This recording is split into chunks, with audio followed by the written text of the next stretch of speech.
Hi, it's Barry. Welcome back to my channel. Today I've got a really short video showing you a recent haul that I got from JetPens.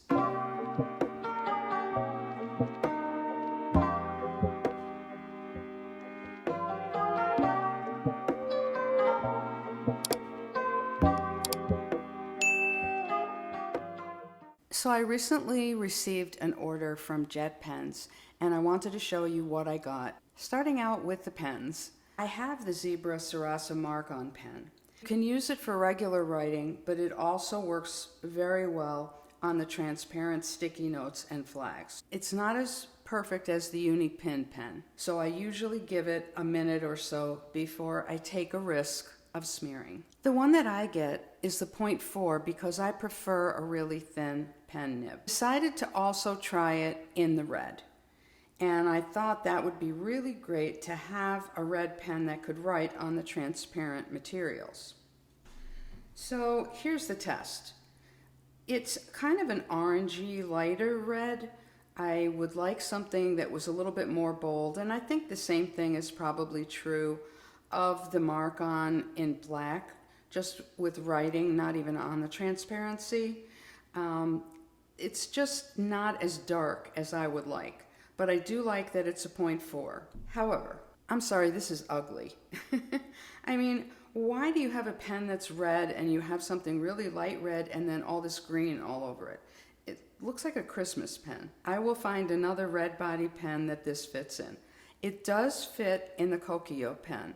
I don't have a bright red one, so I can't use that, but I will be putting it in another pen body for sure. Next up, I have the Uniball 1F gel pen. You can tell that it's the higher level by the silver area around the nib. It has some heft to it compared to the other Uniball pens. One thing I like about all of these pens is the way you can push on the clip to open it. Next, in my forever search for different green pens, I love the olive green pens and I've been collecting them for 2 years now.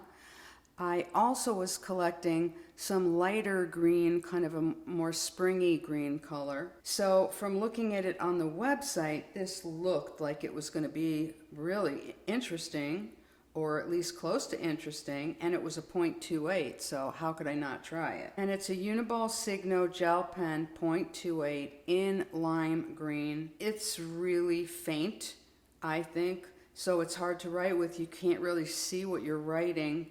A little tough to work with. The next one that I got is a Sarasa Nano 0.3 gel pen. This one is fine. It's, not the smoothest of smooth pens to write with. Out of all of those pens, the Uniball 1F is the nice dark black, and that would be one you'd really want to write with, I think. And then I got this marker. It's a Pentel Feud Touch Brush Sign Pen in olive green. Very easy to write with, and I will definitely be using this in my planner. So I did want to get an extra of the Zig Clean Color Dot in black. Black is kind of hard to find, but the ones that I like are the platinum, which is gray, and the black. Those are my two favorites. The silver's okay also, but I like black and white. If I could only find the perfect one in olive green, I'd be so happy. I will keep this one wrapped until I'm ready to use it. It comes in plastic, and that's a good thing. If you're not familiar, you should always store your dot markers this way.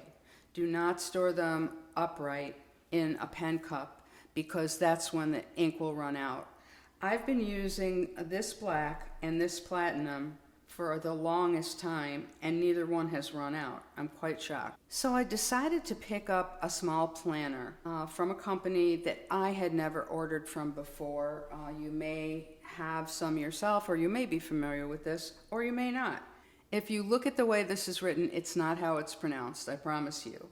You pronounce this Leuchtturm1917. I was so excited to see that they had it in an A6 because I thought, well, this would be great because I could use it in my CP Petite leather folio, which I have tested my Stalogy in there.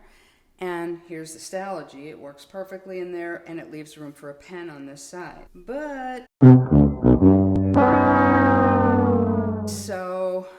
it definitely does not work in there because there's a huge gap. I did look again, and I should have been a little bit more careful with reading the description because it said something about A6/pocket. So, that doesn't make sense. So I thought, well, it's so slim, maybe it would work in my Louis Vuitton pocket agenda?